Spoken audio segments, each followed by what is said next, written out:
I've been testing the Rode Wireless Pro mics now for a couple of months, and they are packed with some awesome features, one of which being 32-bit float, which is one of those features that just really puts your mind at ease, and it just makes it really hard for you to get crap audio. You can raise the gain in post without the audio quality diminishing, and if you do happen to film in extremely loud environments, you can record the audio without fear of it clipping to a point. So in short, you're always just going to get audio which is going to be recoverable, and I love that. 32-bit float recording only works when you record internally to the mics, but it's now really easy to actually get the audio files off the mic. Previously, with the Rode Wireless Go 2, you had to use the Rode Central app, but now all you have to do is connect the transmitter to your computer via USB-C cable, and you'll access it like a drive and all your files will be on there. Then you can just sync the audio in post with all your footage. What's more, if you do record internally to these mics, Rode states that you're going to get up to about 40 hours of internal 32-bit float recording.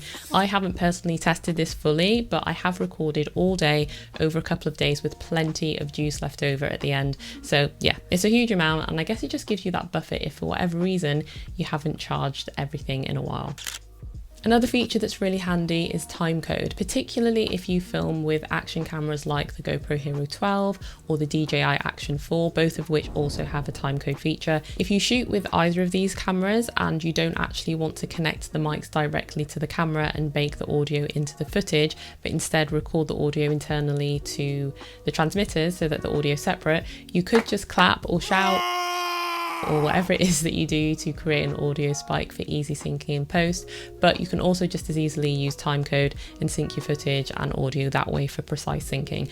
And if you shoot with more than one camera, then having timecode is just even more useful, and it just takes the hassle out of having to sync everything. Now, if you don't want to record internally to the transmitter and you prefer to just record your audio directly into the camera, there's always the risk of not getting the audio levels right. So you could end up just recording the audio really quietly and then having to raise it in post, which is just going to bring up the noise floor with it. So you kind of have that hissing in the background. Or you could just end up raising the gain too much and then clipping the audio. With Intelligent Gain Assist, you can set it so that the mic is going to adjust the gain for you, and it'll get you the best audio levels. There are two settings for Intelligent Gain Assist: auto and dynamic, and this was actually a feature that was introduced to the Rode Wireless Me mics, which are also great mics as well. Great for beginners or anyone who just wants a simple run and gun audio solution.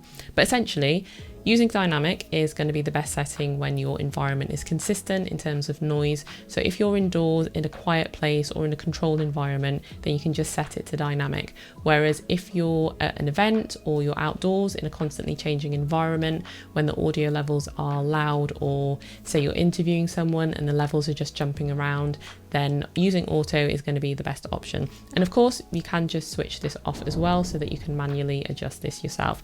But I do actually recommend using Intelligent Gain Assist so that you don't actually have to worry about your audio and you can just focus on everything else. Or you can load in a camera preset using the Rode Central app, and then your levels are going to be adjusted according to what's best for that specific camera, which is really great. One of the things that I've mentioned in a few of my videos is the fact that I don't actually like to wear transmitters because I don't like how intrusive they look. They're just there, very visible. So if I do end up using them, I prefer to just use a Lav mic, which is far more discreet, at least when I actually remember to bring one with me. But I also actually find that Lav mics give the audio a slightly better quality. And the great thing about the Wireless Pro is that it comes with two of Rode's very high quality Lav mics, the Rode Lavalier 2. And these Lav mics on their own come in at about £100, and you get two of them, so it's really awesome. What I love about the Lavs though is the fact that you can actually lock them to the transmitters, so you don't have to worry about you or anyone else accidentally pulling the Lav mic out completely, or even just enough that the audio just gets completely messed up and becomes unusable. So one of the things that everyone really wanted with the Rode Wireless Go 2 mics was a case, not the little pouches, but an actual case. And Rode's listened and added a charging case for the mics, which is awesome and just so much more convenient. But it's more than just a charging case. So remember how I said that you can just plug the mics into your computer and pull the files off easily? Well, you can also do that via the case. You don't actually have to take the mics out of the case and plug them in individually, which is just a time saver.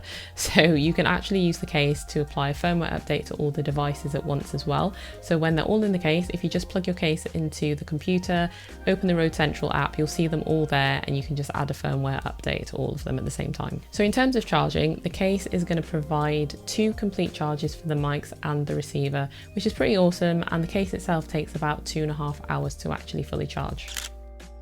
These mics are also going to work with multiple devices, cameras, phones, so you get all the cables that you need for any use case. I've dropped a link in the description if you want to find out more or pick some up for yourself. Thanks for watching, and I'll catch you guys later.